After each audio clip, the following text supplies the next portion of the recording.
বিসমিল্লাহির রহমানির রহিম। স্নেহের শিক্ষার্থীরা, আসসালামু আলাইকুম। আশা করি সবাই ভালো আছো। পরীক্ষার জন্য খুবই সুন্দরভাবে প্রিপারেশন নিচ্ছ এবং সেই পরীক্ষার সুবাদেই গত ক্লাসের ধারাবাহিকতায় আমরা আজকের ক্লাস সম্পন্ন করব। নিশ্চয়ই লেখাপড়া ঠিক মতো চলছে। গতদিন যেখানে শেষ করেছিলাম আজকে তার পরবর্তী অংশ থেকে শুরু করব। তোমরা লক্ষ্য করে দেখো যে এতে কোনো উপকার হচ্ছে কিনা। যদি উপকার হয় তাহলে আমাদের ক্লাসটা সার্থক হবে। তোমরা খেয়াল করো, গতদিন যে প্রশ্নে এসে আমরা থেমেছিলাম তার পরের প্রশ্ন ছিল অর্থ অনুসারে বাক্যের শ্রেণী বিভাগ করো। অর্থ অনুসারে বাক্যের শ্রেণী বিভাগ যেটা, সেই প্রশ্ন তো আমরা আলোচনা করেছি। তারপরেও একটু বলে দিই, সেটাতে প্রথমেই তোমরা প্রিটেস্টে যে ভুল করেছিলে যে সংজ্ঞাটা দাওনি, তোমরা প্রথমেই সংজ্ঞা দিয়ে দিবে, বাক্যের সংজ্ঞা, তাই না? এইখানে দেখো, এই হলো বাক্য, এটার সংজ্ঞা দিয়ে দিবে। তারপরে বলবে অর্থ অনুসারে বাক্য কত প্রকার। এক হচ্ছে কি যৌগিক শব্দ, এক হচ্ছে যৌগিক শব্দ, দুই হচ্ছে রূঢ় শব্দ, তিন হচ্ছে যোগ রূঢ় শব্দ, তাই না? এই তিন প্রকার, এটা এভাবে লিখে দিবে, এই যে শব্দ। তারপর এটার ব্যাখ্যা দিয়ে দিবে এবং ব্যাখ্যা দেওয়ার সময় উদাহরণ অবশ্যই দিয়ে দিতে হবে। কমপক্ষে 3টা করে উদাহরণ দিয়ে দিবে, তাহলে আমাদের বক্তব্য স্পষ্ট হবে। বক্তব্য স্পষ্ট হওয়ার জন্য উদাহরণ ঠিক হওয়া খুবই জরুরি। এটা যদি না হয় তাহলে আমাদের কথা মানে যে প্রশ্ন উত্তর আমরা দেব সেটাতে কোনো কি হবে না, মানে একটু অস্পষ্টতা রয়ে যাবে। একটা দিয়ে মানে কোনো রকম দায় সারা উত্তর তোমরা দেওয়ার চেষ্টা করবে না। অবশ্যই গুছিয়ে 2টো বা 3টে, কমপক্ষে 3টা উদাহরণ দেওয়ার চেষ্টা করবে। এটা লিখে দিবে। তারপর লিখে দেওয়ার আগে একটু বলে দিই, যৌগিক শব্দ কোনটা নিশ্চয়ই তোমাদের মনে আছে, যে শব্দ অর্থ অনুসারে, হ্যাঁ, মানে যে শব্দ মানে অর্থ একই কথা বলবে, উৎপত্তিগত ভাবেও এবং অর্থগত ভাবে একই কথা বলবে। যেমন মনে আছে কিনা জানি না, দেখো তারপর আবার বলছি, মিতাজুল আলী মিতালি, রূপ যোগ মান রূপবান, এটা অর্থগত ভাবে এবং উৎপত্তিগত ভাবে একই অর্থ প্রকাশ করছে, সেটা যৌগিক শব্দ। আর রূঢ় শব্দ ছিল সেটাই যা বিভক্তি এবং প্রত্যয় দ্বারা নিষ্পন্ন হবে এবং যার উৎপত্তিগত অর্থ এবং যার ব্যবহারগত অর্থ ভিন্ন হবে। যেমন হাত যোগ রসই, এখানে মনে হচ্ছে যেন হাত, হ্যাঁ, বা যেটাতে যার হাত আছে এমন সেরকম বোঝাচ্ছে, কিন্তু যখন হাতি লিখছি তখন এটা একটা প্রাণী হয়ে যাচ্ছে। তারপরে যোগ রূঢ় শব্দটা খেয়াল করো, এটা সমাস দ্বারা নিষ্পন্ন হবে। সমাস দ্বারা নিষ্পন্ন হয়ে তার অনেকগুলো অর্থ থাকবে এবং অনেকগুলো অর্থের মাঝে যে কোনো একটি আমরা গ্রহণ করব। এই একটিকে মানে বিশেষভাবে গ্রহণ করে যার ব্যবহার করব, যার উৎপত্তিগত অর্থ এবং ব্যবহারগত অর্থ ভিন্ন হবে, সেটাই হবে যোগ রূঢ় শব্দ। লক্ষ্য করো। তারপরের প্রশ্নটা ছিল এরকম, বাক্য রূপান্তর করো। হ্যাঁ, বাক্য রূপান্তরের আমরা চলে যাই, চলো দেখি কি বলছে। বাক্য রূপান্তর দেখো, প্রথম প্রশ্নটা ছিল এরকম, মেঘনা আসামের লুসাই পাহাড় থেকে উৎপন্ন হয়ে সাগরে পড়েছে। এটাকে যৌগিক করতে হবে, তাই না? দেখো, যৌগিক করতে হবে। তাহলে মেঘনা আসামের লুসাই পাহাড় থেকে উৎপন্ন হয়ে সাগরে পড়েছে, এটাকে আমরা কেমন করে লিখবো? হ্যাঁ, দেখো পরবর্তী প্রশ্নটা কি লিখবো, মেঘনা আসামের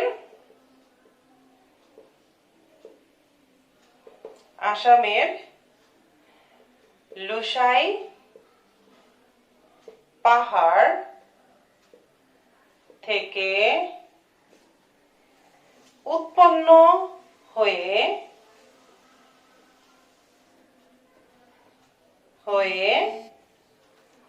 সাগরে পড়েছে, সাগরে পড়েছে। আচ্ছা, এটার উত্তর আমরা কি লিখবো? দেখো, এটাকে বলেছে যৌগিক করতে, আমরা যৌগিক করব, তাই না? এই হলো যৌগিক করতে হবে। তাহলে কি বলবো? দেখো, মেঘনা আসামের লুসাই পাহাড় লুসাই পাহাড় থেকে, হ্যাঁ, লুসাই পাহাড় থেকে উৎপন্ন হয়েছে এবং এখানে একটা কি লাগিয়ে দেব দেখো, এবং সাগরে পড়েছে।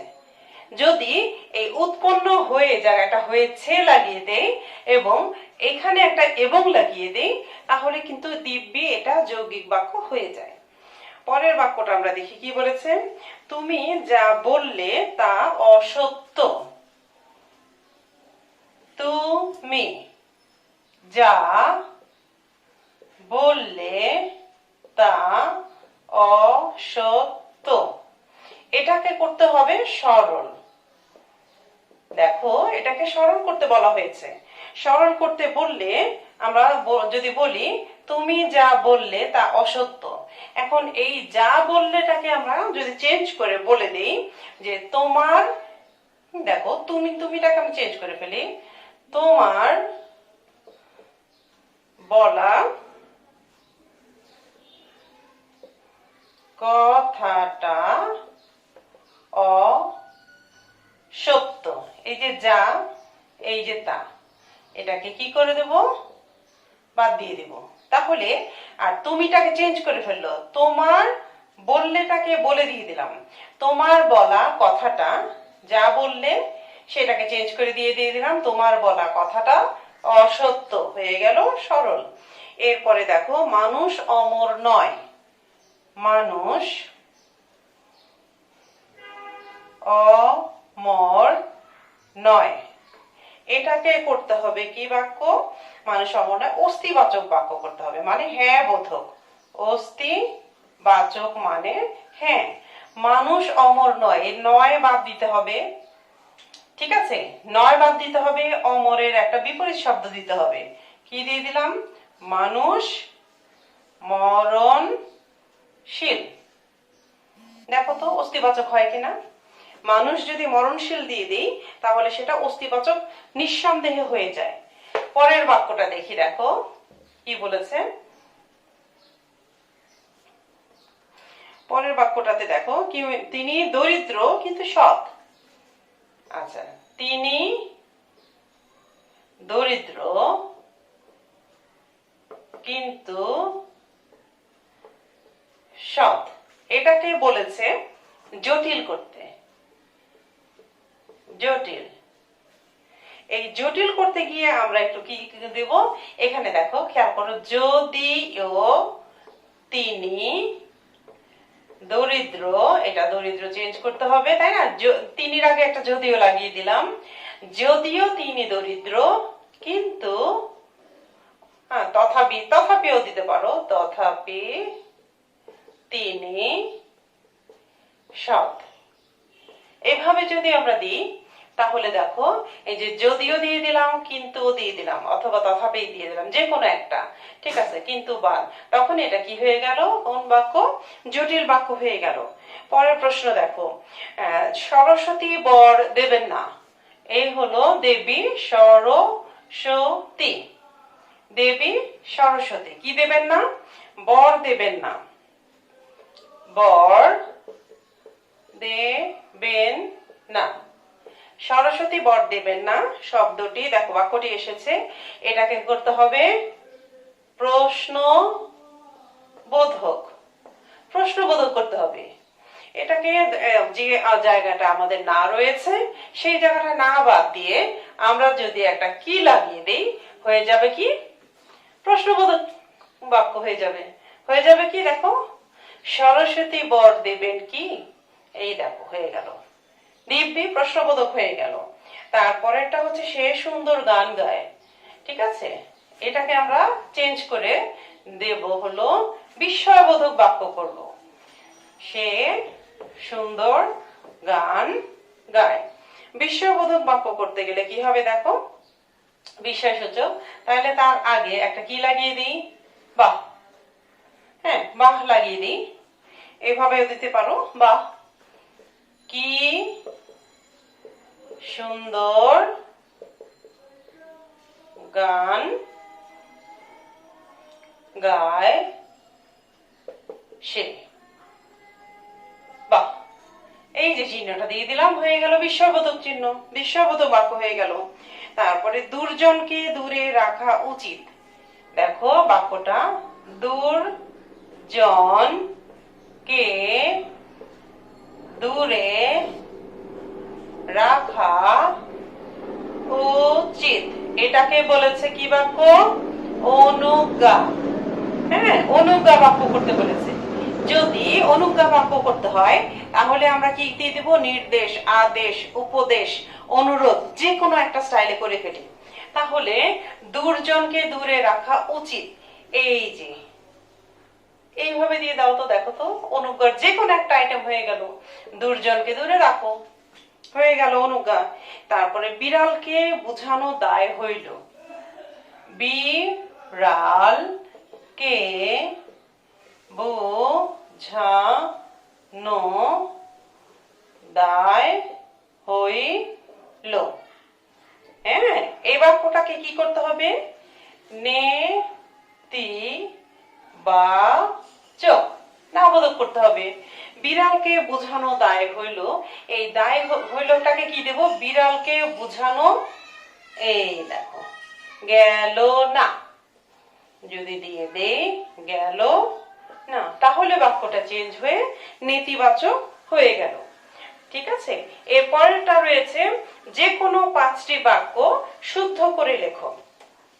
আমরা 5টি বাক্য যদি এখন শুদ্ধ করে লিখতে যাই তাহলে হয়ে যাবে, দেখো এই তো চলে এসেছে শুদ্ধ বাক্য।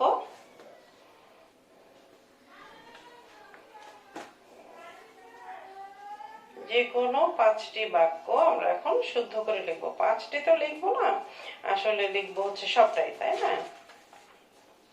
দেখো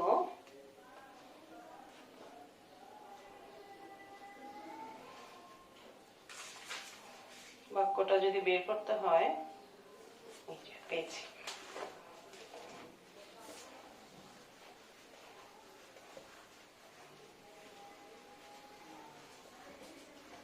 তোমরা বুঝতে পারছো যে শুদ্ধ বাক্য লেখা এবং দেখো বাক্য রূপান্তর আসবেই।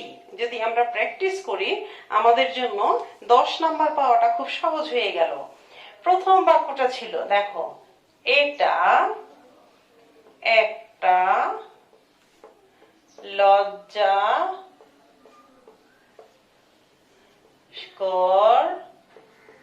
ব্যাপার।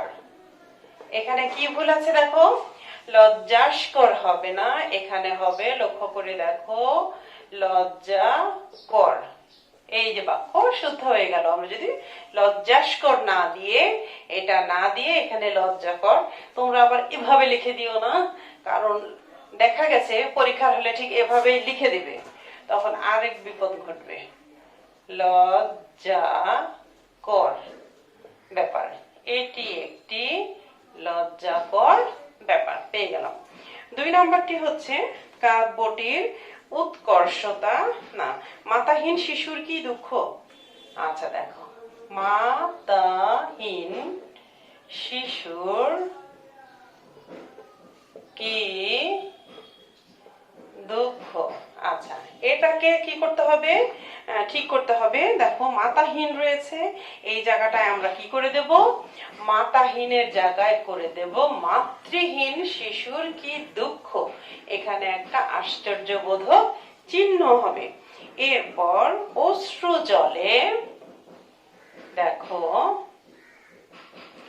অশ্রু জলে তার বুক ভেসে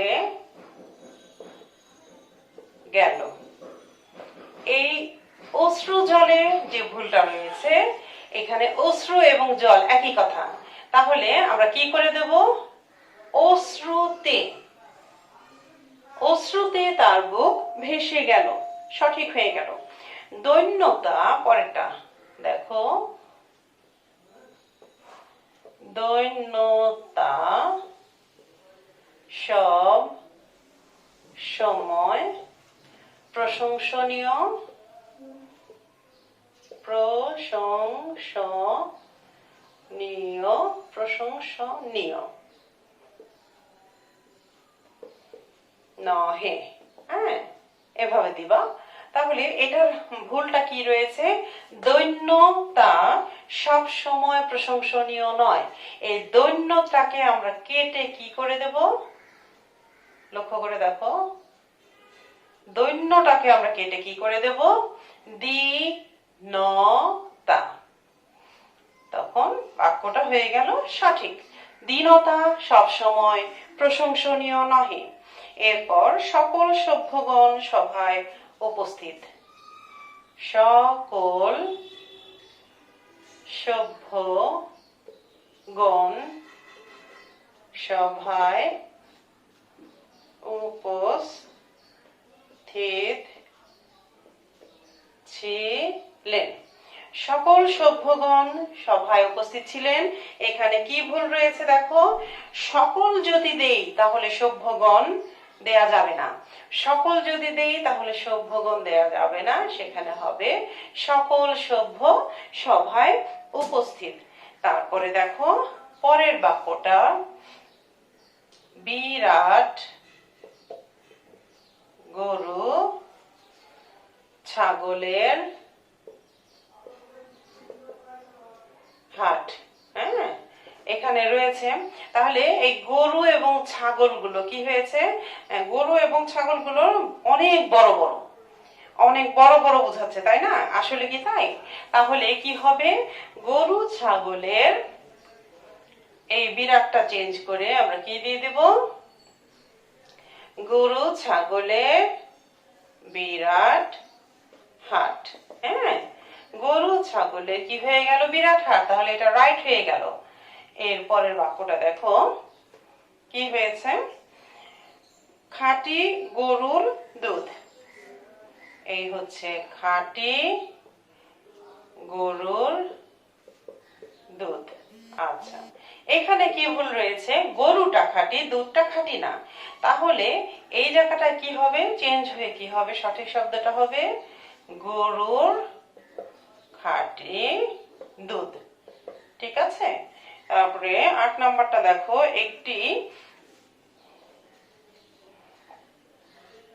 একটি গোপন কথা বলি। ঠিক আছে, একটি গোপন কথা হবে না, সেটা হবে হচ্ছে গোপনীয় কথা বলি। এইভাবে সঠিক বাক্যটা আমাদেরকে লিখতে হবে। আচ্ছা, তারপরের প্রশ্নে আমরা চলে যাই। দেখো কি বলেছে, নিচের অনুচ্ছেদটির অপপ্রয়োগ শুদ্ধ করে লেখো। আচ্ছা ঠিক আছে, আমরা এখন অপপ্রয়োগটা শুদ্ধ করে লিখব। দেখো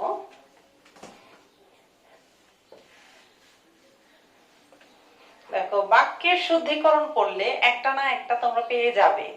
বাক্য রূপান্তর যদি পড়ি পেয়ে যাব, এবং এটা পারবো। কত সহজ করে দিয়েছে প্রশ্ন তোমাদের জন্য। দেখো এটা কি করতে হবে, আজিকাল বানানের ব্যাপারে লিখি। হ্যাঁ, আজিকাল বানানের ব্যাপারে সকল ছাত্ররাই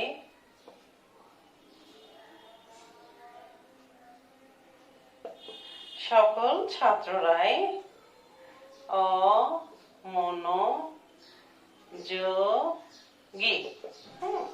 এখানে কি ভুল রয়েছে? আজিকালটা কি করতে হবে? আজকাল। আজকাল বানানে এইটা ঠিক করতে হবে। এইটাকে আমরা কি করে দেব? আজকাল করে দেব। বানানের ব্যাপারে সকল ছাত্ররাই অমনোযোগী। বাকিটুকু ঠিক আছে। এরপর বানান, হ্যাঁ, বানান শুদ্ধতম করে লেখার ব্যাপারে তাহারা বানান শুদ্ধতম করে লেখার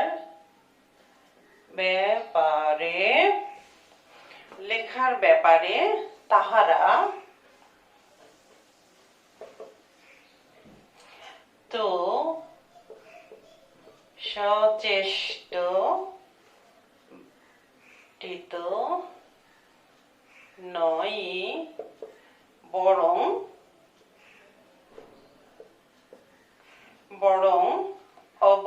দৃষ্টিতে অবস্থা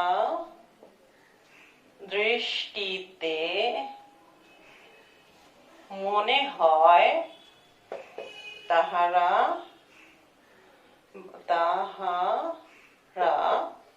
যেন সর্বদা ভুল করিবার প্রতিযোগিতায়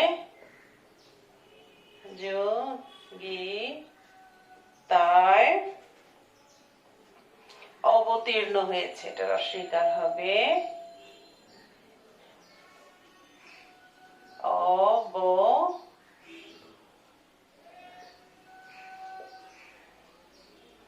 অবতীর্ণ বানান, হ্যাঁ, অবতীর্ণ হয়েছে। আচ্ছা, এখানে কি ভুল আছে আসলে আমরা দেখি। বানান শুদ্ধ, বানান এই শুদ্ধতমটা কি হবে? শুদ্ধ হবে, তম হবে না। শুদ্ধ আর শুদ্ধতম, হ্যাঁ, দুইবার করে বলা হয়েছে। বানান শুদ্ধ করে লেখার ব্যাপারে তারা, এই যে তারা হবে, কারণ এটা আমরা চলিত ভাষা লিখছি। কি হবে? তারা তো সচেষ্টিত, বানানটা দিয়েছে সচেষ্টিত হবে না, সচেষ্ট, সচেষ্ট হবে, হ্যাঁ। সচেষ্ট নয়, বরং অবস্থা দৃষ্টিতে বলা হয়েছে। অবস্থা দৃষ্টিতে হবে না, অবস্থা হবে দেখে। দেখে মনে হয় তারা যেন, এই যে এই জায়গাটা ঠিক করতে হবে, তারা যেন সর্বদা, এই ক্ষেত্রে কি করে? তারা যেন ভুল করার, হ্যাঁ, অবস্থা দেখে মনে হয় তারা সর্বদা হবে না, তারা যেন ভুল করিবার হবে না, করার হবে। করার, ভুল করার প্রতিযোগিতায় অবতীর্ণ হয়েছে। এইভাবে যদি আমরা লিখি বানানটা তাহলে ঠিক হয়ে আসবে। আচ্ছা, তারপরের প্রশ্ন কি ছিল? যে কোনো 10টি শব্দের পারিভাষিক রূপ লেখো। 10টি শব্দের যদি পারিভাষিক রূপ লিখতে হয় তাহলে দেখো,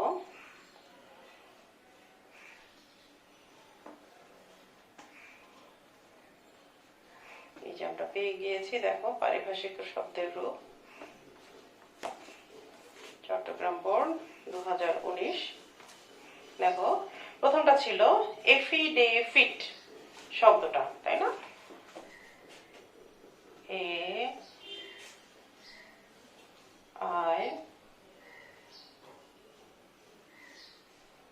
এফিডেভিট, এটার মানে হচ্ছে হলফনামা। হলফনামা মানে আইনগতভাবে শপথ করে নেওয়া, এফিডেভিট করা, যে হ্যাঁ আমি এটা স্বীকার করছি। তারপরে হচ্ছে কি, দেখো কি রয়েছে, ফান্ডামেন্টাল।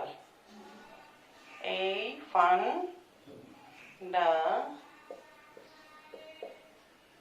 ফান্ডামেন্টাল এটার মানে হচ্ছে প্রধান অথবা মৌলিক। মৌলিক, মৌলিক, হ্যাঁ। এরপরে রয়েছে গ্যালাক্সি, এটার মানে তোমরা নিজেরাই পারবে। গ্যালাক্সি মানে ছায়াপথ, এটা তোমরা জানো, ছায়াপথ। তারপরে ওথ, এটা মানেও তোমরা জানো, মানে শপথ। ওথ মানে শপথ। এরপরে রয়েছে সাবোটেজ।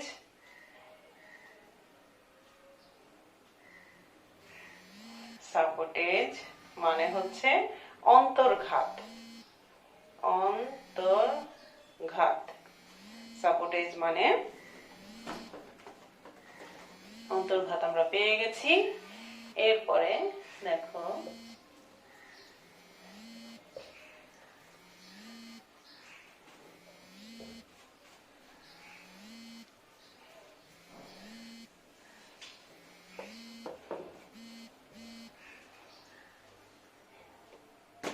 অন্তর্ঘাত আমরা পেলাম।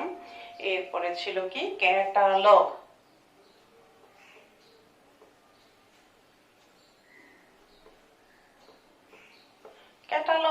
দেখি দোকানে গিয়ে, মার্কেটে গিয়ে তো আমরা দেখি, তাই না? তালিকা, এটা দেখাটা লোক অর্থ হচ্ছে তালিকা। এরপরে হচ্ছে ম্যানিফেস্টো, MANIFESTO, ম্যানিফেস্টো মানে ইশতেহার, ইশতেহার বা বিজ্ঞপ্তি। তারপরে হচ্ছে হোম মিনিস্ট্রি,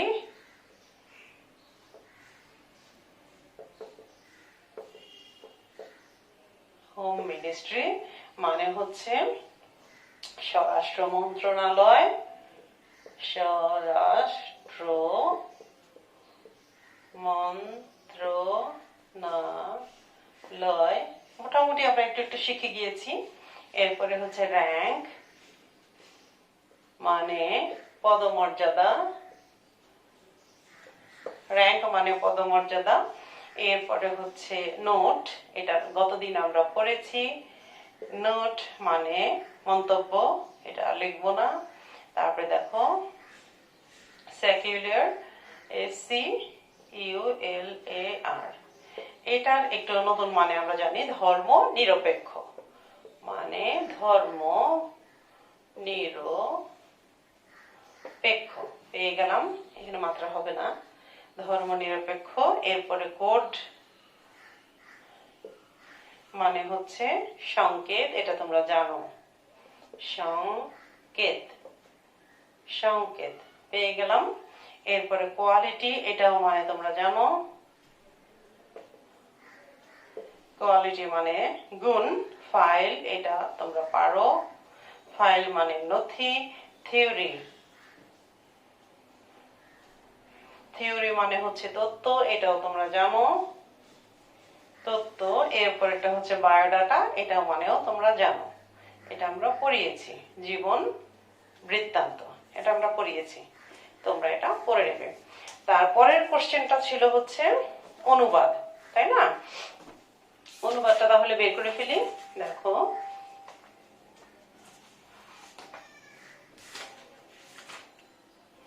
অনুবাদটা রয়েছে, এই যে আমরা পেয়ে গেছি।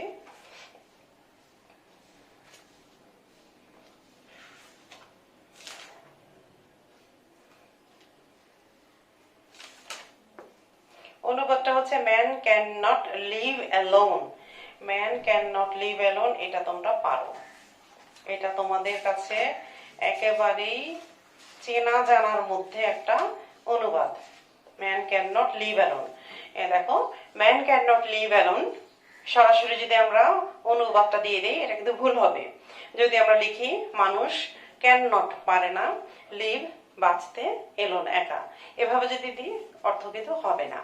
আমরা দিয়ে দেব মানুষ একা থাকতে পারে না, একটু সাজিয়ে গুছিয়ে দিতে হবে। আমরা পড়েছিলাম না বাক্যের মধ্যে যে যাকে বলে, একটা ছিল যোগ্যতা আর একটা ছিল আকাঙ্ক্ষা, আসক্তি, আকাঙ্ক্ষা আসক্তি এবং যোগ্যতা, তাই না? এমন ছিল। আসক্তি ঠিক মতো হবে না যদি আমরা হুবহু ইংরেজি শব্দের বাংলা অর্থ লিখে দিই। So he likes to keep company, আমরা কি এভাবে, সুতরাং সে পছন্দ, টু, হ্যাঁ, টু কিপ পছন্দ করতে পছন্দ করে, টু কোম্পানি, এভাবে দিলে কিন্তু অসংলগ্ন বাক্যে ভরে যাবে। তাই আমরা দেব তাই সে দলবদ্ধ হয়ে থাকতে ভালোবাসে। He can not do without the help of others even for a day, আরেকজনের সাহায্য ছাড়া, দেখো অন্যের সাহায্য ব্যতীত একদিনও সে কি করতে পারে না, চলতে পারে না। For this reason man have been living together for many days, এই কারণে মানুষ বহুদিন থেকে একত্রে বসবাস করে আসছে। This is called social life, একেই বলে কি, সমাজ জীবন। None can act according to his sweet will in society, সমাজে কোনো মানুষ নিজের খেয়াল খুশি মতো চলতে পারে না।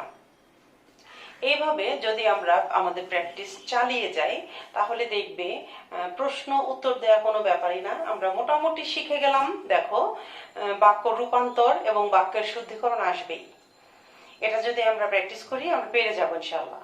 তারপরে সমাস, প্রত্যয়, উপসর্গ, এই তিনটার যে কোনো একটি আসবে। তোমরা দেখবে সিলেবাস চেক করলেই পেয়ে যাবে। তারপরে বানানের মানে উচ্চারণ 1 নম্বর প্রশ্নে হয় যে কোনো একটি শব্দ, একটি বর্ণ দেয়া থাকবে, তার উচ্চারণের নিয়মগুলো তোমাকে লিখতে হবে, অথবা কিছু শব্দ দেয়া থাকবে তার উচ্চারণ তোমাকে লিখতে হবে। চিন্তা করে দেখো, এই যে প্রশ্নর যে সিস্টেমটা, উত্তর দেওয়ার যে পদ্ধতিটা, এটা তোমাদের জন্য কতখানি মঙ্গল বয়ে এনেছে। একটু সচেতন হলে মানে ব্যাকরণে 30-এ 30 নাম্বার পাওয়া কোনো কঠিন বিষয় নয়।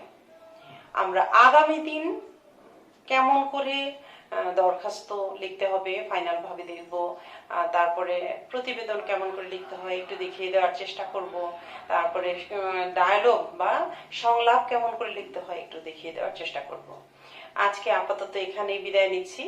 সেই পর্যন্ত তোমরা ভালো থাকো, খুব ভালো থাকো, এই দোয়া নিয়ে বিদায় নিচ্ছি। আল্লাহ হাফেজ।